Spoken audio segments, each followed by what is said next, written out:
ইমাম গাজ্জালী রহমতুল্লাহ আলাইহি বলেছেন, সমাজের কিছু কিছু নারী আছে তাদের জিহ্বার মধ্যে 14টা মারাত্মক রোগ আছে, এটা ক্যান্সারের সাথে খারাপ। কোন কয়টা কয়টা?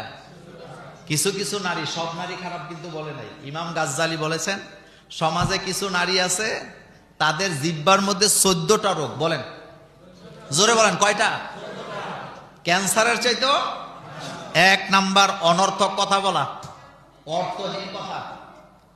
2 নাম্বার পরচর্চা করা, 3 নাম্বারে পরনিন্দা করা, 4 নাম্বারে রুক্ষ রুট ব্যবহার করা, 5 নাম্বারে অশ্লীলতা, কথায় কথায় খারাপ কথা উচ্চারণ করে, 6 নাম্বারে ঝগড়া বিবাদ লাগানো, 7 নাম্বারে অভিশাপ দেয়, 8 নাম্বারে ঠাট্টা মস্কারা করে, 9 নাম্বারে উপহাস করে মানুষকে কথা বলে, 10 নাম্বার স্বামীর পরিবারের গোপন কথা মানুষের কাছে বলে দেয়, 11 নাম্বারে কথায় কথায় মিথ্যা কসম করে।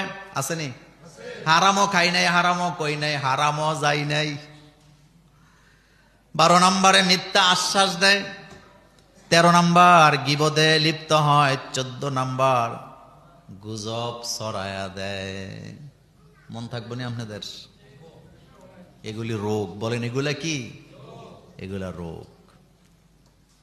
সেজন্যে নারীদেরকে ওয়াজ শোনাইতে বলছেন কে? আল্লাহ কইছে তুমি তোমার স্ত্রীদেরকে কি শোনাও? ওয়াজ শোনাও।